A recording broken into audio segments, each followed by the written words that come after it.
Pregnancy में अगर सर्दी जुकाम हो जाए तो क्या ये बहुत टेंशन की बात है? बिल्कुल भी नहीं। नॉर्मली ज्यादातर केस में ये सिंपल वायरल इन्फेक्शन होता है जो कि बस थोड़े से रेस्ट, थोड़े से प्रिकॉशन के साथ ही ठीक हो जाता है। बट प्रेगनेंसी के टाइम पे मॉम्स कुछ भी थोड़ी सी भी अगर प्रॉब्लम होती है तो ज्यादा डर इसलिए जाती हैं क्योंकि अपनी सेहत के साथ साथ उन्हें अपने अंदर छोटू बेबी की भी टेंशन बहुत ज्यादा सताती है। मैं हूं डॉक्टर सदफ निहाल और आज मैं आपके साथ डिस्कस करूंगी कि अगर प्रेगनेंसी के टाइम पे आपको सर्दी जुकाम हो जाए तो फिर कौन सी ऐसी मेडिसिन है जो प्रेगनेंसी सेफ है और कौन से ऐसे घरेलू नुस्खे हैं जो आपकी इम्यूनिटी को भी बूस्ट करेंगे और सर्दी जुकाम से आपको रिलीफ भी देंगे। इसलिए वीडियो को एंड तक जरूर देखना। प्रेगनेंसी में बॉडी की इम्यूनिटी नेचुरली थोड़ी सी लो हो जाती है, इसलिए वायरल इन्फेक्शन होने के चांसेस बढ़ जाते हैं और स्पेशली अगर आपके घर में रिसेंटली किसी को वायरल इन्फेक्शन हुआ है तो आपको ट्रांसमिट होने के चांसेस बहुत ज्यादा हो जाते हैं।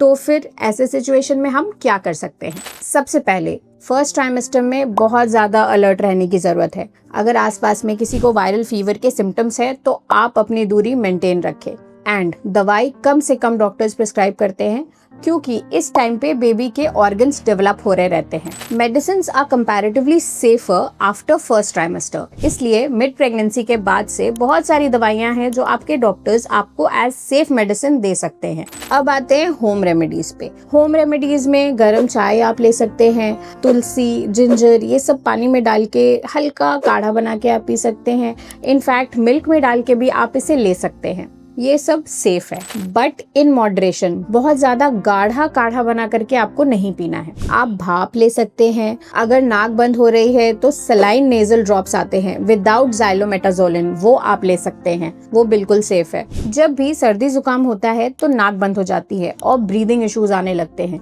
तो वैसे सिचुएशन में आप अपने हेड एंड को थोड़ा सा ऊपर कर ले और थोड़ा हेड एंड ऊपर करके सोने से आपको ब्रीदिंग डिफिकल्टी भी कम से कम होगी। अब दवाइयों की बात करते हैं। कुछ दवाइयां जो आपको बिल्कुल भी खुद से नहीं लेनी है, जैसे कि आइबुप्रोफेन, नैप्रोक्सेन और diclofenac, codeine based cough syrups and antibiotics without अपने डॉक्टर से पूछे हुए, क्योंकि एंटीबायोटिक्स में कुछ दवाइयां हैं जो बिल्कुल प्रेगनेंसी सेफ हैं एंड कुछ मेडिसिन ऐसी हैं जो बिल्कुल भी प्रेगनेंसी में नहीं दी जाती। इसलिए विदाउट परमिशन आपको एंटीबायोटिक्स खुद से नहीं लेने हैं। अब कुछ सेफ मेडिसिन बताती हूँ, जैसे कि फीवर के लिए एंड माइल्ड पेन के लिए पैरासिटामोल इज सेफ। सेट्रिजिन सर्दी के लिए बिल्कुल सेफ है, आप ले सकते हैं। Non codeine cough syrups usually safe होते हैं बट आपको वो अपने डॉक्टर से प्रिस्क्राइब करवाने हैं।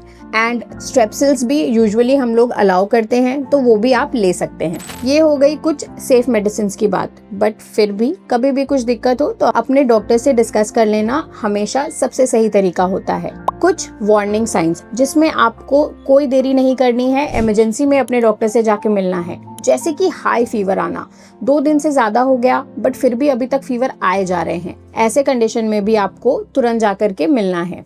अगर सांस लेने में कोई दिक्कत हो रही है, चेस्ट टाइटनेस हो रहा है या फिर वजाइनल ब्लीडिंग हो गई या आपको लग रहा है कि एब्डोमेन टाइट हो रहा है, बेबी के मूवमेंट्स कम लग रहे हैं, तो ये सब वार्निंग साइंस है। इसमें आपको तुरंत अपने डॉक्टर से मिलना है।